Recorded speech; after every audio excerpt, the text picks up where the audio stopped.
달라진다. 그냥 직장인. 팀장님 보고 드릴 게 있습니다. 센스 있는 직장인. 팀장님, 지금 잠시 시간 괜찮으세요? 보고 드릴 게 있습니다. 볼수록 기분 좋은 사람으로 만들어주는 메이크업 말투 3단계 전략. 직장인 자기계발서 1위. 모든 관계는 말투에서 시작된다. 위즈덤 하우스 미디어 그룹. 다이어트를 위한 꿀팁! 동결건조 채소와 곡물, 단백질, 그리고 효소와 비타민, 미네랄로 만든 다이어트 전용 그린 스무디로 하루 한두 끼만 바꿔 드세요. 비타샵 그린 스무디 다이어트 1522-6648 1522-6648 혹은 비타샵을 검색해주세요. 엄마! 가글 했는데 입에서 뭐가 나왔어! 그거 올리덴탈 체크 가글이라 그런겨. 지금 쓰고 있는 가글 사용 후 확인해 보셨나요? 무색소, 무알콜, 무계면 활성제의 올리덴탈 체크 가글은 쉽게 나온 입안의 이물질을 눈으로 확인할 수 있습니다. 딴지마켓에서 판매 중입니다. 한글도 남보다 빨리 깨치고 참 똑똑했는데 갈수록 실력이 뒤처지는 것 같아 걱정이에요. 혹시 초등학교 교과서 본 적 있어요? 어려운 어휘가 너무 많아요.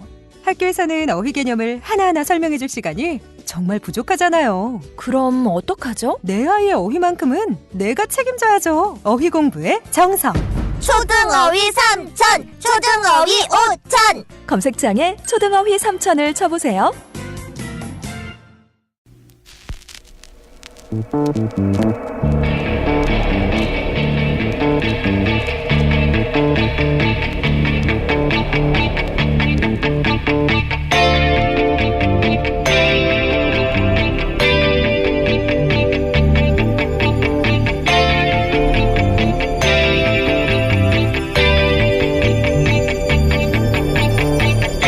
안녕하세요, 김호준입니다.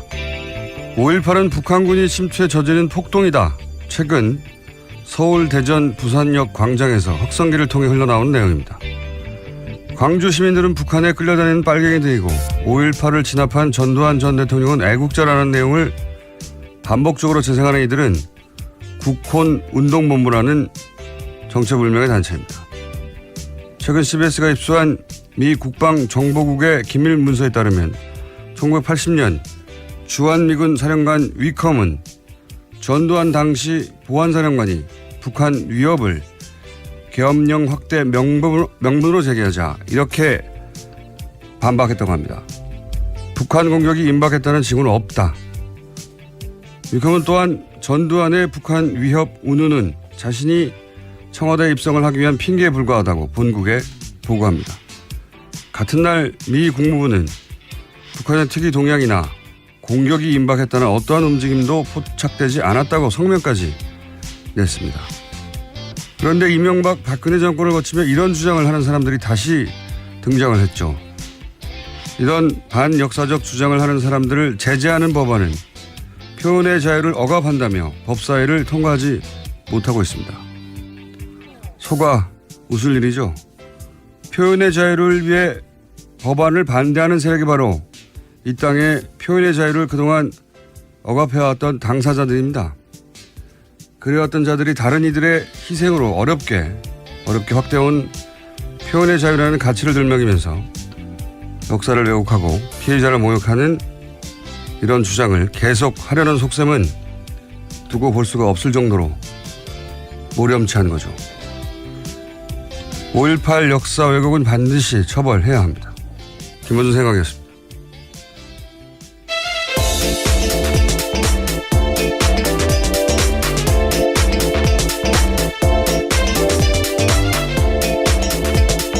시사인의 김은지입니다.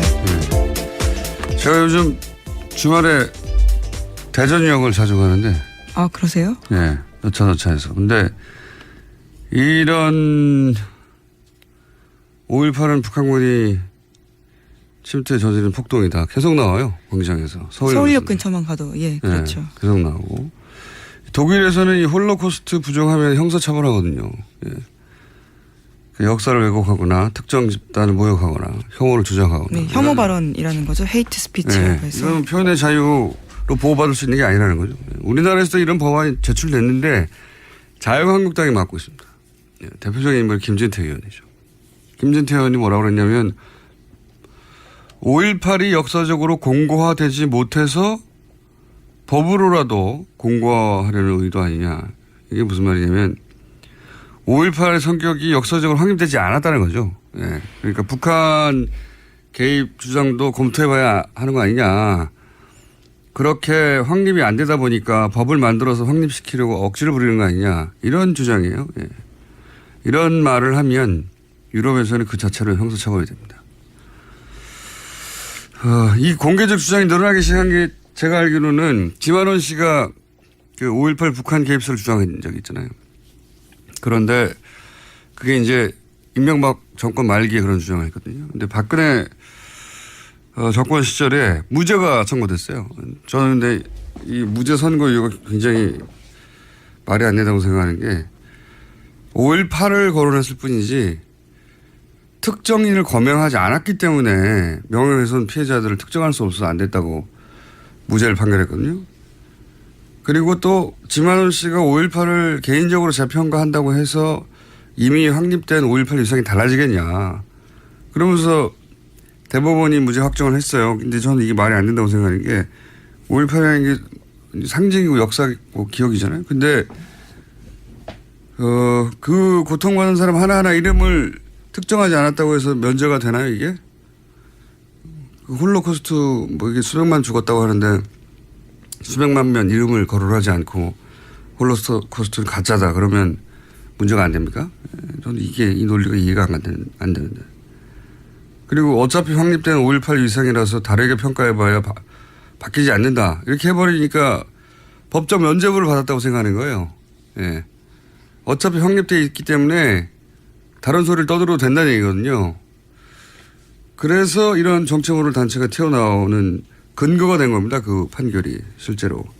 사법부가 시대를 이끌어가지 못해 되돌리지는 말아야 되는 거 아닌가요? 저는 말이 안 되는 판결이라고 생각하는데. 여기까지 하겠습니다. 네. 갑자기 열받아가지고.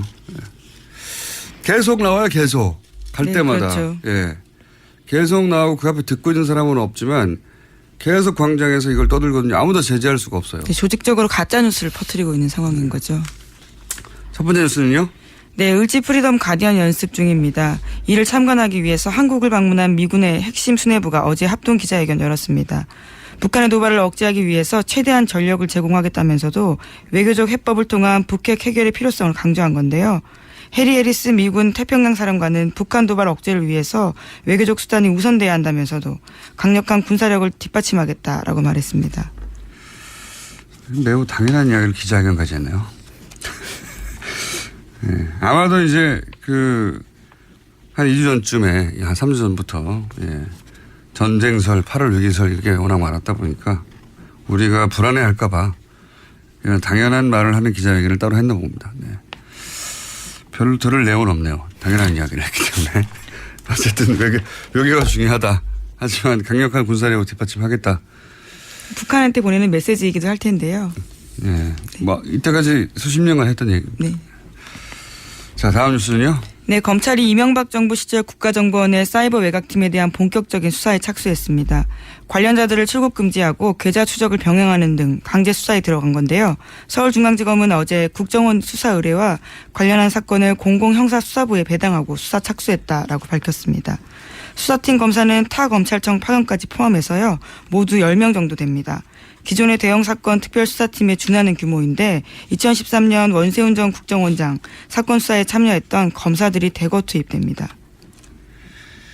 이제 30명 물론 출발이긴 한데 여기가 그 위에 이 외곽의 팀장들 위에 누가 있는지 국정원 내부에 누가 어떤 지휘계통으로 이런 명령을 내렸는지 이렇게 거슬러 올라가야 되죠. 네, 그래서 30명뿐만이 아니고요. 일부 전현직 국정원 관계자도 출국 금지 조치했다라고 알려져 있습니다. 정부가 범죄 집단이었던 거예요. 알고 봤더니. 자, 이제 그런 수사 본격적으로 시작된다는 얘기고요. 다음 뉴스는요. 또 2012년 대선 당시에 동화작가 송명훈 씨가 문재인 민주통합당 후보를 비방하는 사파 제작했다라는 폭로한 거 알려드린 바 있는데요. 관련된 소식입니다. 당시 송 씨에게 이를 알선한 업체가 새누리당 지역당 경선 홍보에도 관여한 적 있는 선거홍보 전문 기업이라는 경향신문 보도가 나왔습니다.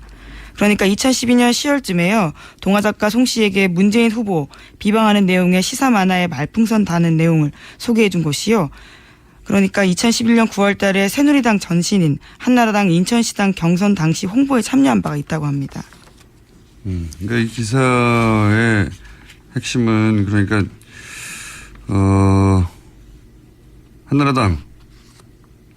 지금의 자유한국당 이렇게 당이 이런 소위 댓글 온오프 댓글 공작 혹은 뭐 작업에 여론조사 작업. 참여한 거 아니냐 이런 취지의 기사군요. 당시 인천시당이면 윤상현 의원이 위원장이고. 네, 친박계로 꼽히고 있죠. 대표적으로요. 그렇군요.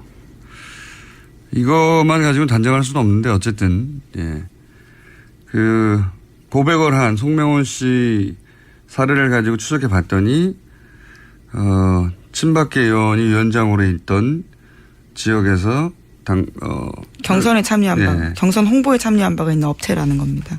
그런 단서가 나온 거군요. 알겠습니다. 다음 뉴스는요. 검찰이 국정농단 사건의 재수사에 나섰다라는 KBS 보도가 있습니다. 첫 번째 대상은 관제시 보수단체 등 선별해서 지원한 이른바 화이트리스트 사건이라는 건데요. 검찰은 전 정부의 정무수석실 문건 분석이 끝나는 대로 김기춘 전 실장과 조윤선 전 장관을 소환할 예정이라고 합니다.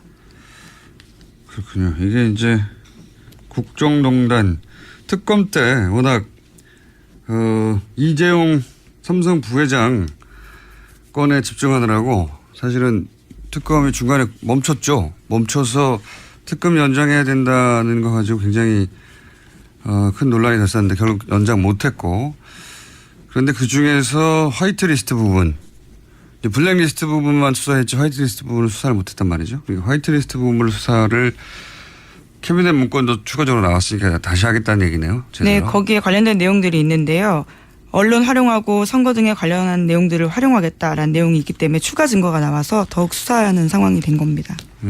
이건 이제 특검 수사가 채 다루지 못한 화이트리스트를 다루겠다는 거고, 청와대 문건 캐비넷이 나와서이기도 하고, 그리고 조윤선 수석이 무죄 선고가 나서도 블랙리스트 관련된 부분이 그렇습니다. 무죄 선고가 나서도 검찰이 재수에 나서는 이유 중에 하나가 될 것 같기도 해요. 왜냐하면은 화이트리스트 역시 그 당시 조윤선 당시 정무수석과 김유천 비서실장이 관여하지 않을 수 없었던 업무 영역이기 때문에 이 수사를 하면 블랙리스트로는 빠져나갔던 조윤선 당시 정무수석이 이 화이트리스트 건으로 다시 구속될 수도 있겠습니다.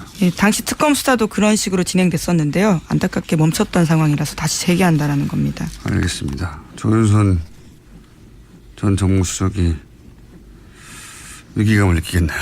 자, 다음 뉴스는요. 네, 이재용 삼성전자 부회장의 선거 공판이 이틀 앞으로 다가왔습니다.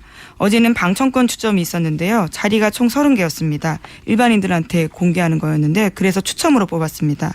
경쟁률이 15대 1에 가까웠다라고 하는데요. 박근혜 전 대통령 첫 재판 당시 경쟁률에 비하면 2배입니다. 자리가 30개짜리 왜 방을 했을까요? 전체는 더 큰 데인데요. 일반인들한테 공개하는 것이 30석이라고 합니다. 아, 일반인한테 추첨을 통해서 주는 자리가 30개밖에 안 된다. 네, 전체는 150석인데 거기에는 관계자들이 또 들어가 있고 기자들이 들어가 있기 때문에요. 일반인석이 줄어들게 된 겁니다. 150석이 제일 큰 데죠. 네, 대법정입니다. 저도 그래서 재판을 받았는데. 추억이 떠오르시는. 생중계는 한다고 합니까? 네, 그 여부가 아직 결정이 안 돼서 관심을 모으고 있는데요. 대법원 규칙이 바뀌었기 때문에 충분히 생중계가 가능한 상황인데 아직까지 재판부가 결정하지 않고 있습니다. 생중계를 만약 안 한다면 이건 이제 피고를 찍는 게 아니라 선고하는 재판부를 찍는다는 거잖아요. 그러니까 재판부가 어떤 결정을 내릴지 역사적 재판이니까 실시간으로 국민들이 알 수 있게 하겠다는 취지인데, 그런데 그 피의자가 나오는 것도 아닌데 생중계 안 하면 이건 뭐 이유는 삼성이라서 안 하는 것밖에 더 있나요? 예. 대통령 탄핵 장면도 생중계를 했는데 그냥 사기업에 생중계 안 한다면 저는 삼성이니까 안 하는 거라고 봅니다. 네, 뭐 아직 결정이 되진 않았는데요. 안 한다면. 예, 예. 결정이 곧 날 것으로 보입니다. 이게 이제 사기업 단독의 재판이 아니라 다 관련이 있는 거잖아요. 결국 대통령이 탄핵되는 사건에 골자가 되는 게 이 이재용 삼성 부회장이 연루된 뇌물수수와 관련된 굉장히 중요한 사안인데 이 결심 공판을 얼마나 궁금해 하겠습니까, 사람들이. 네, 선고가 이제 있으니까요. 자, 다음 뉴스는요. 아직도 근데 결정이 안 됐다고 합니다, 성중에는. 다음 뉴스는요. 네, 정부가 그동안 6개를 대상으로 한 정부의 살충제 검사에서 피프로닐, 그러니까 이번에 문제가 되고 있는 성분이 누락됐다라는 한국일보 보도가 있습니다. 김영건 더불어민주당 의원실이 확보한 문건에 따른 내용인데요. 지난 5년 동안 닭고기 살충제 성분 검사 실적에 보면요. 피프로닐 성분을 검사하지 않았다라고 합니다. 5년간. 네. 그렇죠. 2013년부터 2017년 2분기까지라고 합니다. 그동안 쌓여있던 게 이제 막 터지는 거죠. 예. 그래서 아마 새로운 식약처장은 그게 억울한 면이 있나 보긴 한데요. 그래서 그 식약처장이 스스로 억울해하면서 이 보이는 태도 때문에 그것 때문에 또 말이 많죠. 그건 그거고 식약처장으로서의 태도는 또 별개의 문제죠. 네, 어제 국회 출석해서 그 부분이 문제가 됐었는데요. 이낙연 국무총리가 17일에 국정현안 점검조정회의에서 자신을 질책한 것을 두고 총리가 짜증냈다라고 이야기해서요. 여야 의원들의 질타를 받았습니다. 질타받을 만합니다. 예.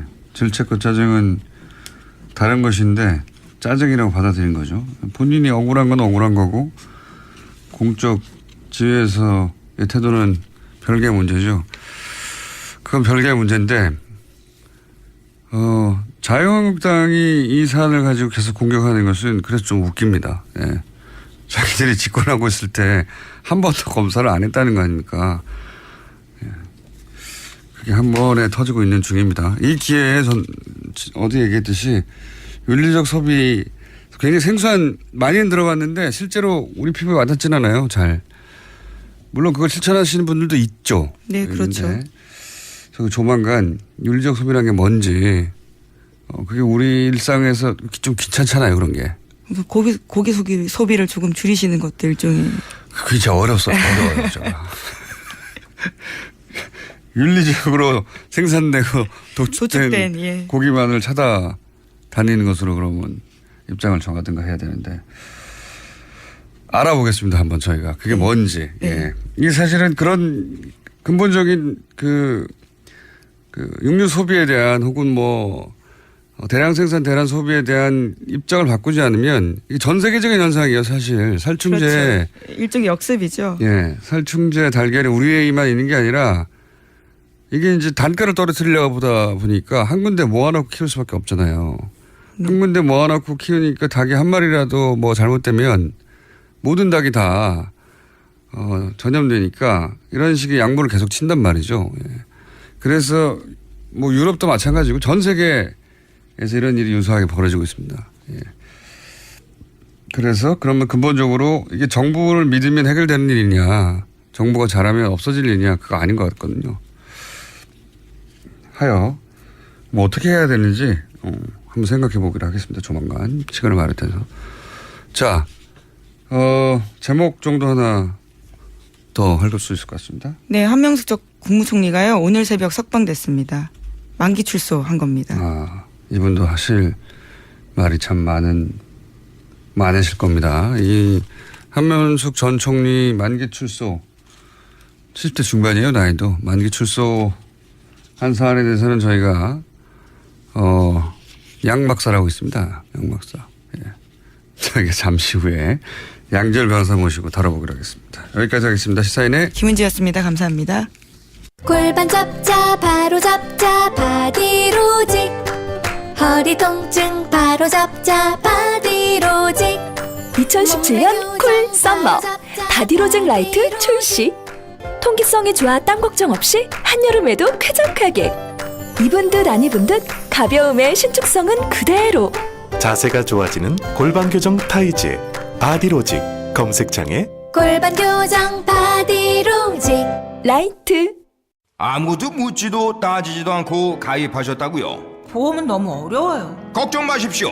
마이보험 체크가 도와드립니다. 1800-7917 마이보험 체크로 지금 전화 주세요. 1800-7917. 이미 가입한 보험이나 신규 보험도 가장 좋은 조건을 체크해서 찾아드립니다. 인터넷 한글 주소 마이보험.com 또는 카카오톡에서 아이디 검색 마이보험을 친구 추가하여 상담하실 수 있습니다. 모닝똥? 제겐 사치였죠. 내가 토끼인지 토끼똥이 나인지. 내가 변을 본 것인지 변을 당한 것인지 나는 바나나이고 싶다. 간혹 구렁이이고도 싶다. 미궁 대장사랑.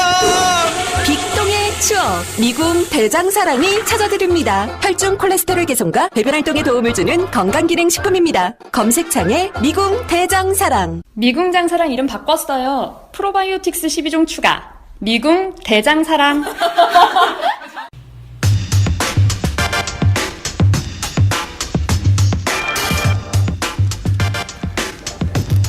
김명수 판사가 대법원장에 지명됐죠. 네, 대법원장 지명 이정일 판사 좀 짚어보겠습니다. 안녕하세요. 안녕하세요. 갑자기 확 들어오셔가지고. 네. 네, 한두 번 들어간 사이도 아닌데 뭐. 우선 굉장히 잘 알려지지 않은 인물로 네. 언론에서 보도하고 있는데 어떤 분입니까? 아시죠? 판사 하실 시절에. 잘 알죠. 예.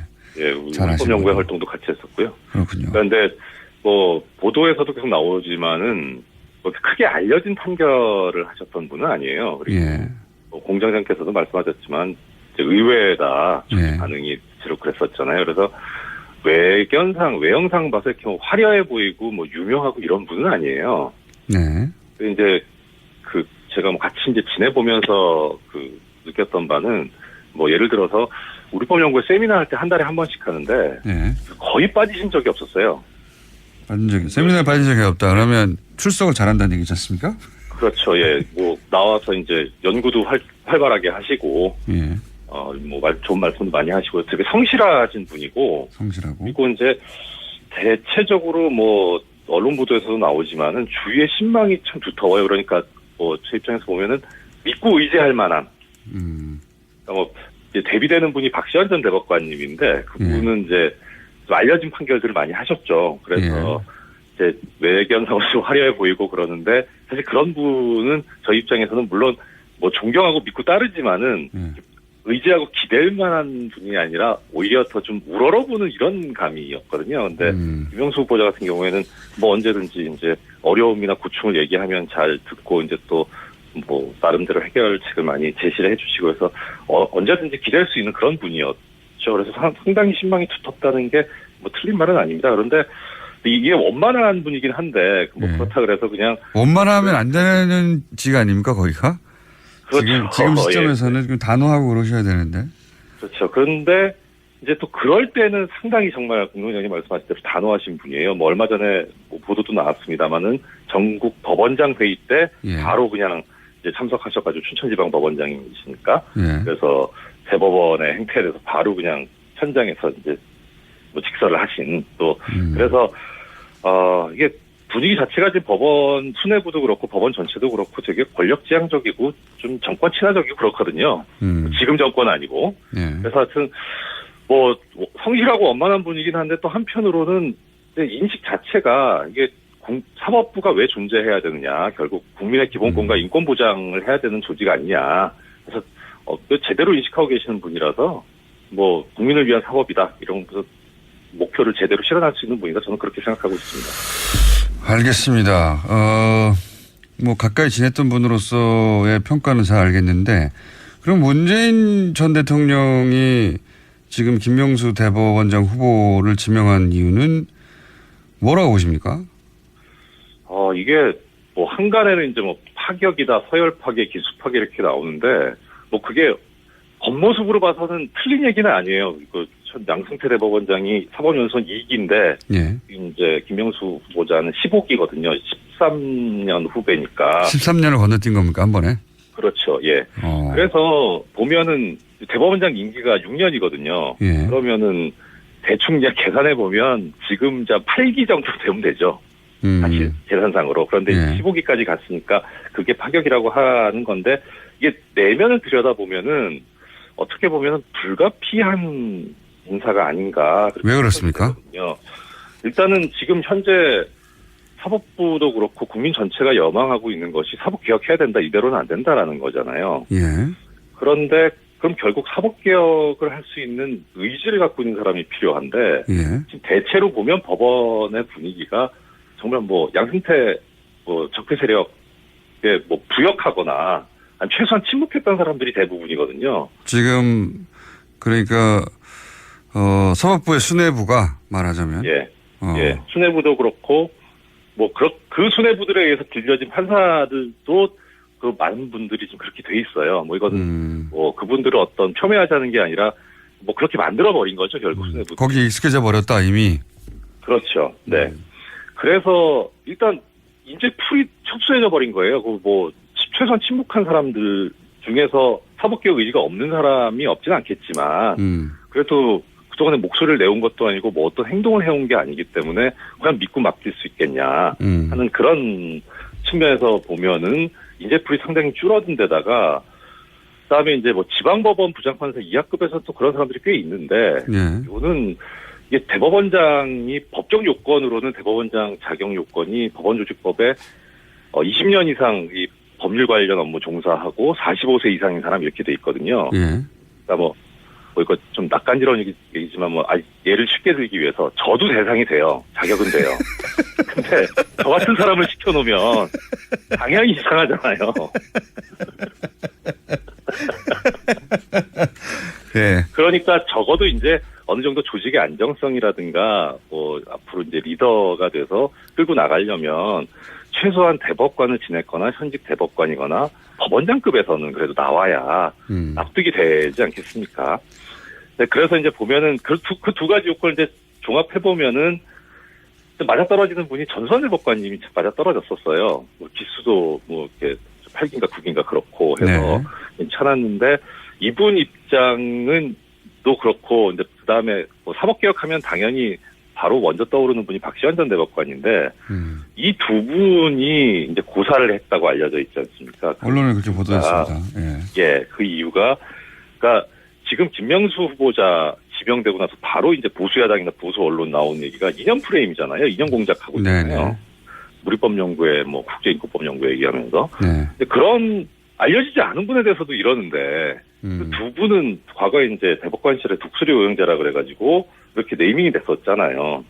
그러니까 그 두 분은 정말 이건 전혀 사실에도 안 맞고 완전 공작 차원의 그런 얘기에서 사실 계속 시달릴 수 있거든요. 그러니까 이 두 분은 그걸 특히 잘 알아요.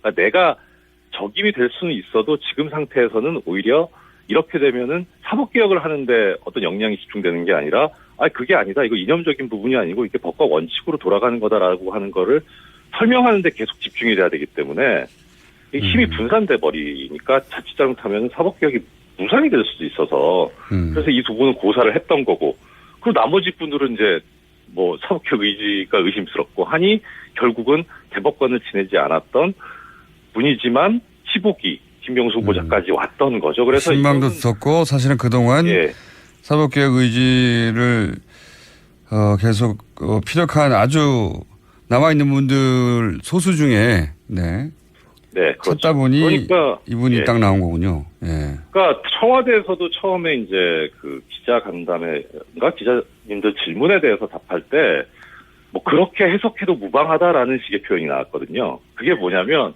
당초에 그런 의도가 있었던 건 아닌데 하다 보니 그렇게 돼버린 측면이 있다는 거예요. 사람이 없군요. 한마디로 말해서. 양승태 씨가 많이 이제 싹을 자르고 씨를 말렸죠. 그러면 지난 6년 동안 양승태 그 대법원장이 자신에게 비판하거나 사법 비판하는 사람들은 어떻게 했습니까?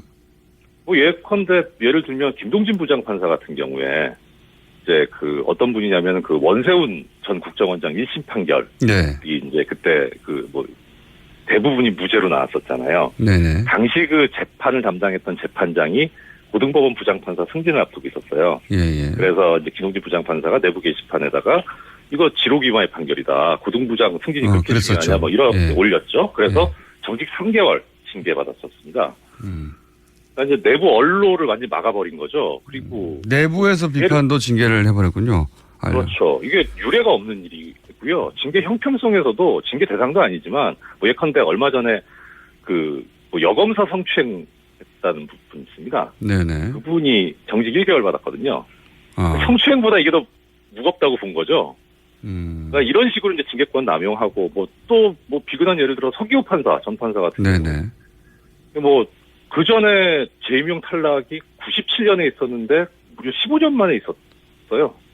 그러고 나서 그 이후엔 또 한 번도 없고 이런 식으로 운용을 하니까 왜 이제 옆에서 지켜보는 판사들은 이거 양승태나 뭐 양승태 대법원장이나 법원행정처의 반기를 들었다가는 나도 적고를 당하겠구나라고 하는 게 학습이 되는 거죠. 알겠습니다. 워낙 인재풀이 적고 그 어려운 가운데서도 지금 양승태 대법원장 혹은 사법개혁에 대해서 목소리를 냈던 사람으로 중에 찾다 보니 이분밖에 없었다. 예. 거기까지 알겠습니다. 예. 네. 그런데 그렇다 하더라도 그러면 이분이 적절한 인사인지 아닌지는 또 별개의 문제잖아요. 이분이 그렇죠. 그런 능력이 있는가? 예.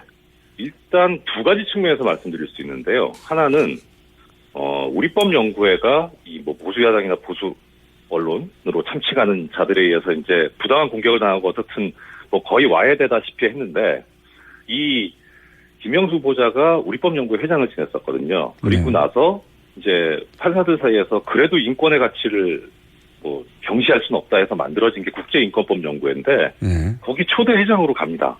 그러니까 그 우리법연구회 출신인데도 불구하고 또 그렇게 어떻든 공격을 당했음에도 불구하고 국제인권법연구회 초대 회장이 되는데 사람들이 의견 일치가 됐었다는 거예요. 그 정도로 원만하다는 거죠. 원만하고 신망이 두텁다는 거고, 그러니까 리더십이 있죠. 일단 그리고 그다음 또 하나는 뭐냐면 아까 박시환 전 대법관이나 전수환 전 대법관 말씀을 드렸는데 어떻든 뭐 공장장님이 오늘 처음에 오프닝 때 말씀하셨잖아요. 그 표현의 자유를 억압했던 사람들이 표현의 자유를 주장하고 있다고.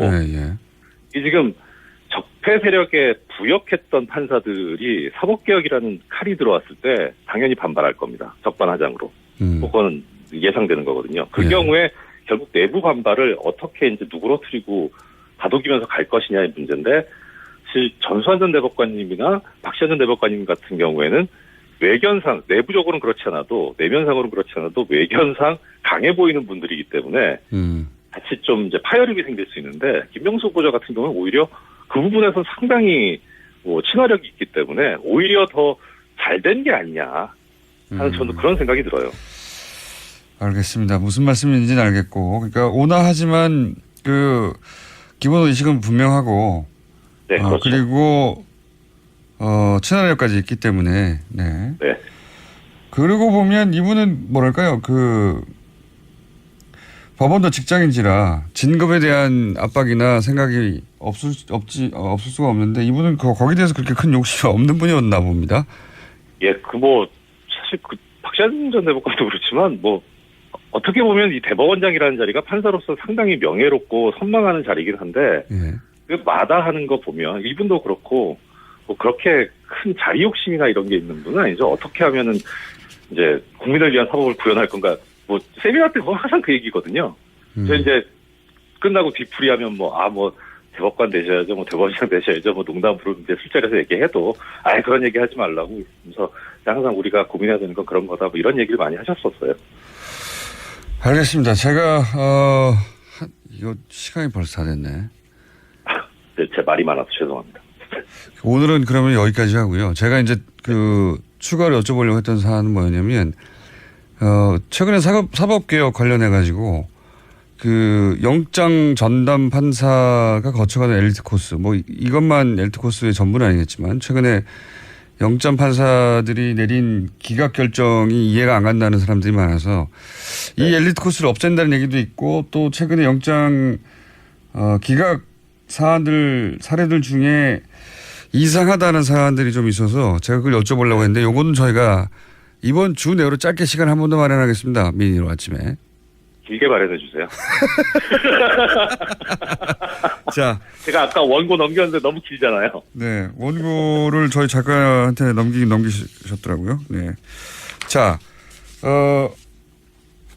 대법원장의 요건을 만족시키는 이정열 전 부장판사였습니다. 감사합니다. 네, 고맙습니다. 네.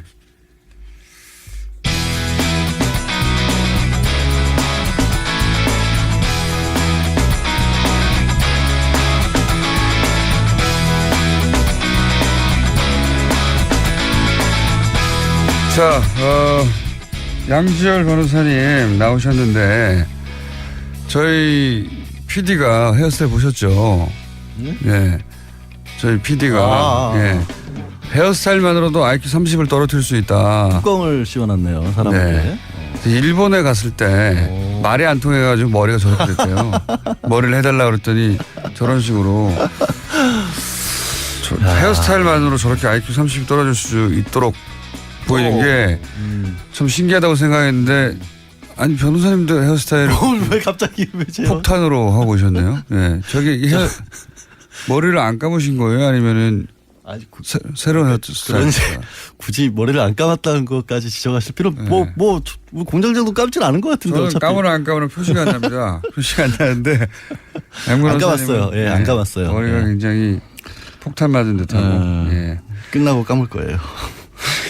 자, 오늘은 어떤 사안이냐면 한명숙 전 총리 만기 출소했어요. 네, 예. 그렇죠.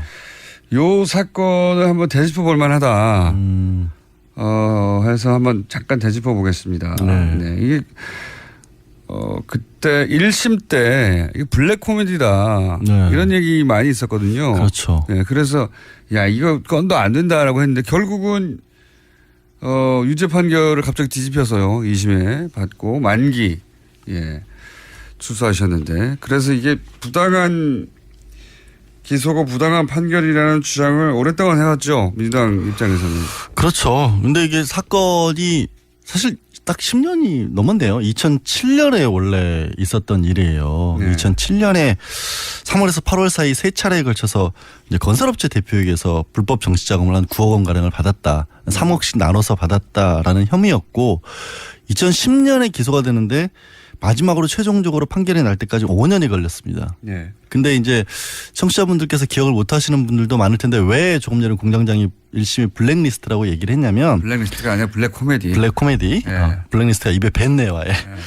이 돈을 줬다라고 한 사람이 검찰에서 수사를 받으면서는 분명히 돈을 건넸다라고 얘기를 했는데 막상 1심 재판이 시작되니까 검찰의 압박에 못 이겨서 허위 진술을 했다. 9억 원 가량은 내가 개인적으로 횡령을 해서 사업자금을 횡령해서 개인적으로 썼는데 그게 이 건설업체가 결국 망했거든요. 근데 채권자들에게 시달리는 입장에서 개인 자금까지 썼다라는 것이 알려지면 그거 내가 너무나 그걸 감당할 수 없어서 거짓말을 한 것이다. 그리고 검찰에 압박이 있었다라고 얘기를 한 거죠. 그러면서 이제 한명숙 전 총리에게 미안하다고 그랬죠. 네, 그렇죠. 네. 평소에 존경하던 분이었는데 이런 일을 겪게 해서 죄송하다. 그래서 1심에서는 무죄가 나와버렸어요. 1심에서는 왜 또 코미디였냐면 처음에 이제 그러니까 그 중에 돈을 줬다는 사람이 또 있습니다. 광모 사장.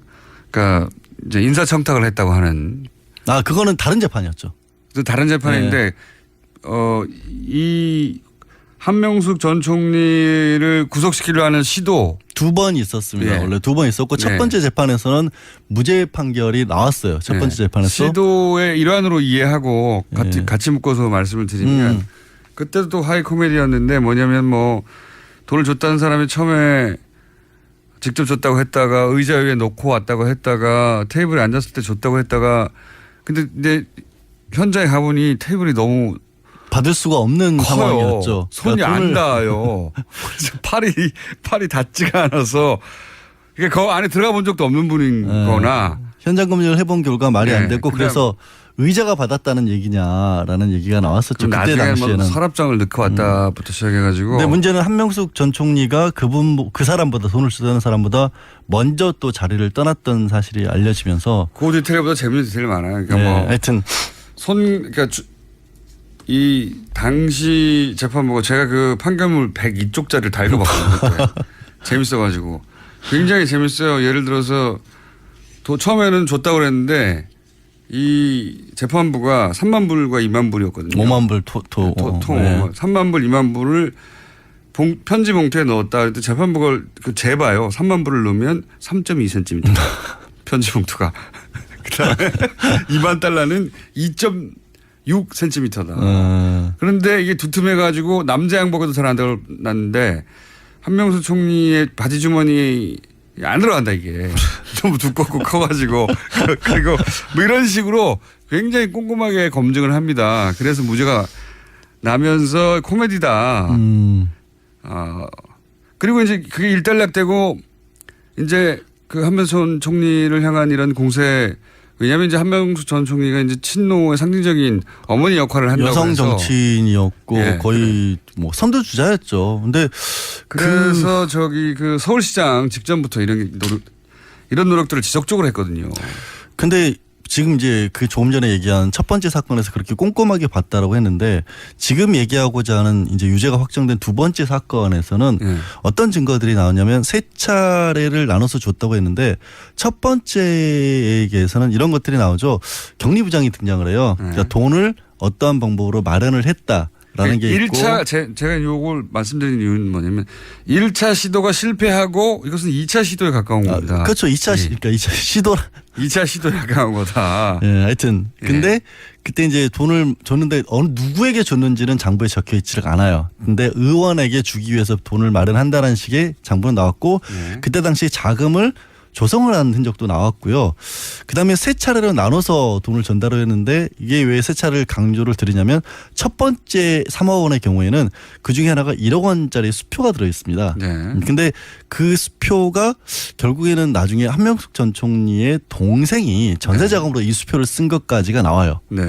그래서 그냥 어떤 정황적인 어떤 걸로 보려면 한 전 총리가 받았을 수도 있겠다라는 상황까지는 되는 거죠. 근데 뭐 그 이쪽에 해명도 있긴 합니다만. 해명도 있긴 합니다만 어쨌든 검찰이 내세운 건 그거예요.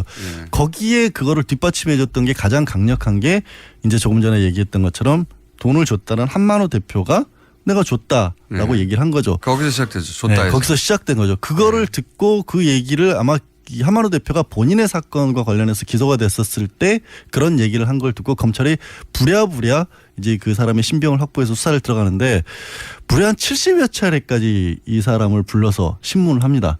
그리고 나서 진술조서는 한 3개인가 밖에 안 써요. 근데 그 진술조서에 검찰 진술조서에 한 전 총리에게 돈을 줬다라고 썼고 그다음에 법정에 나와서는 아까 말씀드린 것처럼 안 줬다라고 진술을 번복을 한 거죠.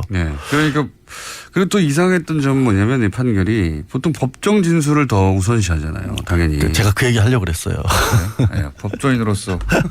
법조인으로서가 아니라 당연히 공판 중심주의라는 얘기를 하고 있어요. 그래서 지금 이제 박 전 대통령 재판이라든가 이재용 삼성 부회장에 대한 재판에서는 검찰에서 수사를 받았을 때 나왔던 진술조서만으로 우리는 재판을 받을 수가 없다 그래서 그 많은 검찰의 수사를 받았던 증인, 참고인 이런 사람들을 다 불러서 법정에서 직접 얘기를 듣고 있기 때문에 재판이 이렇게 길어지고 있는 거거든요.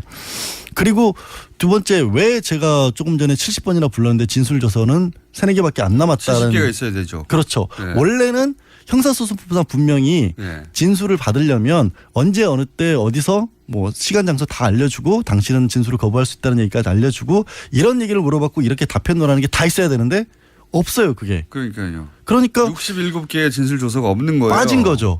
그렇게 보면 이 문건을 믿어야 될 것이냐 아니면 법정에 나와서 판사 앞에서 위증을 각오하고 위증죄로 처벌받을 걸 각오하고 한 얘기를 믿어야 될 것이냐의 판단에 있어서 1심은 내가 판사들이 눈앞에서 물어봤는데 저 사람이 아니라고 하니까 뭐 정황적으로 봤었을 때 여러 가지가 얘기가 있을 수가 있지만 줬다는 사람이 안 줬다고 하는데 증거가 딱히 없지 않느냐라고 해서 무죄를 내렸던 건데 항소심에서 그게 바뀌었고 대법원에서도 항소심에서는 갑자기 검찰에서 말한 게 맞다고 판결을 해버렸죠. 그렇죠. 왜 그렇게 맞다고 판결했는지 근거가 없어요. 그건 있죠. 평소에 이 사람이 대법원 판결입니다. 대법원 판결에서는 이 한만호 대표라는 사람이 평소에 한명숙 전 총리를 굉장히 존경해왔던 사람이기 때문에 이 한 전 총리를 모함하기 위해서 거짓말을 지어냈을 가능성이 없다. 그러니까 대법원 다수 의견입니다. 이게 네. 거의 일관된 논리예요. 그러니까 근데 생각해 보면 진술을 번복했잖아요. 진술을 번복했는데 번복하기 전에 만들어진 검찰의 조서와 법정에서 한 얘기와 어느 쪽이 더 신빙성이 있었을까 따져보면 재판관들은 보통 판사들은 법정의 진술을 우선하는데 그리고 검찰 진술 조서가 네. 아무래도 작성 과정 자체가 문제가 있다. 이거는 제 얘기가 아니라 이제 대법원에서의 소수 의견 얘기입니다. 5분이 반대죠. 네. 네. 그래서 8명하고 5명이 다수 의견이 8명이었고 5명이 소수 의견이어서 결국 유죄로 확정이 됐는데 더 조금 진짜 이 부분은 이상한 게 그럼 아까 3번은 나눠서 줬다고 그랬는데 2번째하고 3번째는 어떤 증거들이 있느냐? 없어요. 그냥 오로지 이 사람이 얘기밖에 없어요. 그것도 검찰 조서밖에 없는데 1차 처음에 줬다고 했을 때의 얘기와 더해서 그 처음에 줬을 때 아까 말했던 가계수표 1억 원짜리가 넘어갔었다는 증거가 있으니까 1차 줬다는 얘기를 믿을 만하니까 2차와 3차도 믿겠다라고 한 겁니다. 그때 친동생이 전세 자금을 빌렸다고 이제 주장을 한 건데. 친동생은 진술을 거의 거부를 했을 거예요. 네, 저희도 얘기를 안 하고. 정황적으로는 전세 자금을 빌린 건데 나머지를 거기다 갖다 붙여가지고 9억을 줬다라고 만들어낸 사건이라고 이제 한명수 전 총쪽에서 이제 얘기를 하는 거죠. 주장을 하고 있고. 그리고 이제 문제점이 제가 봤을 때도 분명한 게 최소한 2차와 3차에 있어서는 뇌물 사건은 정치자금법이죠. 돈을 줬다 안 줬다는 우리가 그냥 상식적으로 봤었을 때 이 정도면 받았을 것 같아 이렇게 판단하는 게 아니잖아요. 당연하죠. 굉장히 까다롭게 보는 거거든요. 근데 여기서는 경험칙에 의하여 판결이 뭐 이렇습니까? 경험칙에 의하여 줬을 법하다 아닙니까? 그러니까 1차에서 이렇게 줬다라는 거 보이니까 2차 3차도 줬을 것 같다. 이런 걸로 유죄를 확정해버린 거예요. 줬다는 사람이 검찰의 압박 때문에 내가 살려고 안 준 사람한테 줬다고 한 거다. 이렇게 말했음에도 불구하고 법정에서. 그리고 그건 받아들이지 않았어요. 예. 그리고 이제 돈을 그래서 또 상당히 좀 희한했던 거는 그렇게 진술을 번복을 하니까 항소심 판결을 얼마 앞두고 이 진술을 번복한 한만호 씨를 위증죄로 기소를 하죠. 검찰에서. 그렇죠. 그래서 감옥에 갑니다. 이 사람. 예. 그래서 심지어는 한명수 전 총리보다 더 길게 3년을 갑니다. 그랬다가 이제 2년으로 바뀌긴 했지만 올해 5월에 확정이 됐어요. 위증죄로. 그래서 지금 실형 복역 중입니다. 이상한 사건입니다. 이 사건. 그러니까 대법원에서 유죄로 봤기 때문에 뭐 유죄가 아니다 이렇게 말씀드리긴 어렵습니다만 이상한 부분이 분명히 있었고 또 하나 이제 양승태 전 대법원 지금 아직 대법원장이에요. 대법원장이 했던 전원합의체 판결에서는 8대5 정도로 팽팽하게 맞서는 사례가 거의 없어요. 이상한 사건이라는 거죠. 특이한 한 번 더 해야 될 것 같습니다. 양지열 변호사였습니다. 감사합니다. 네, 고맙습니다. 3부에서 뵙겠습니다.